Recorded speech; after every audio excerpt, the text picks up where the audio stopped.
étrangers livrent toujours plus de secrets, en particulier ceux qui vivent dans les zones protégées où ils sont à l'abri de toute intervention humaine.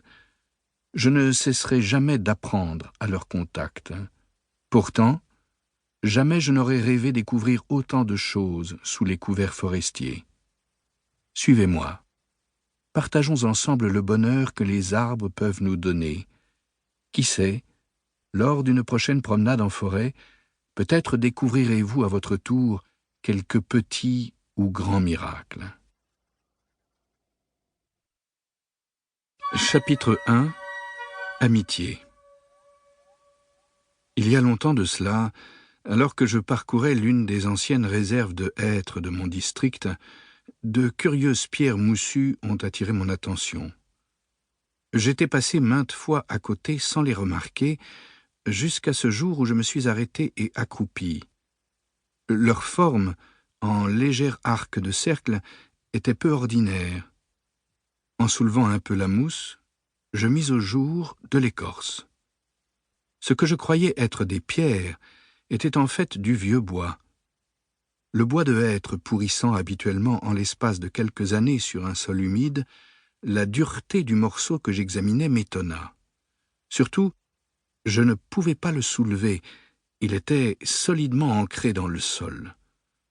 Je grattai un petit morceau de cette écorce avec un canif et découvris une couche verte.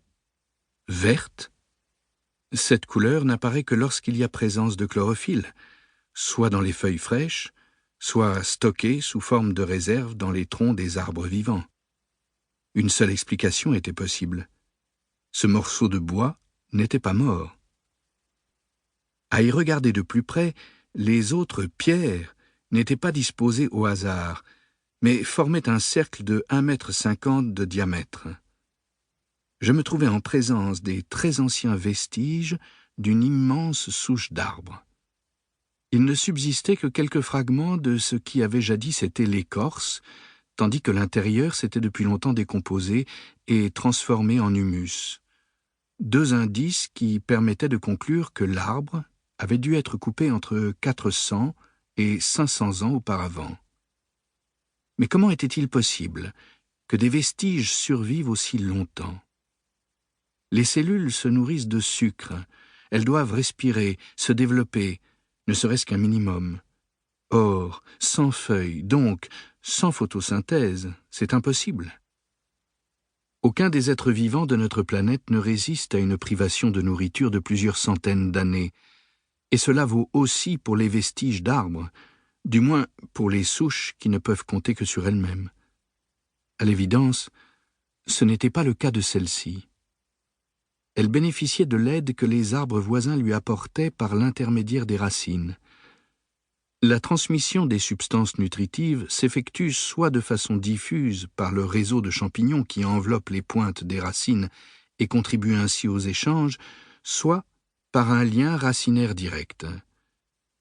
Je ne pouvais savoir quelle forme de transmission était ici à l'œuvre, car je ne voulais pas causer de dommages à cette vénérable souche en fouillant le sol. Mais une chose était sûre, les hêtres environnants lui diffusaient une solution de sucre pour la maintenir en vie.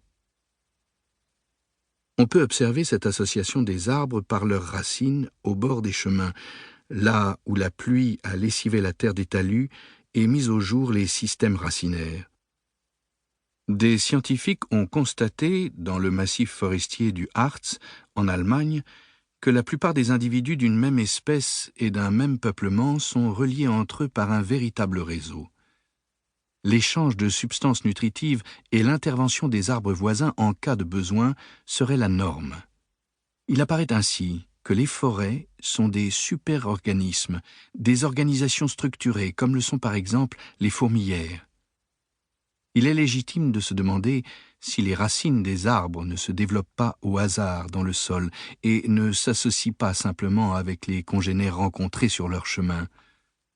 L'échange de substances nutritives ne serait pas intentionnel et la structure en communauté sociale serait un leurre, puisque seules des transmissions fortuites seraient à l'œuvre. La belle image d'une entraide active céderait la place à la loi du hasard, qui serait toutefois également d'intérêt pour l'écosystème forestier.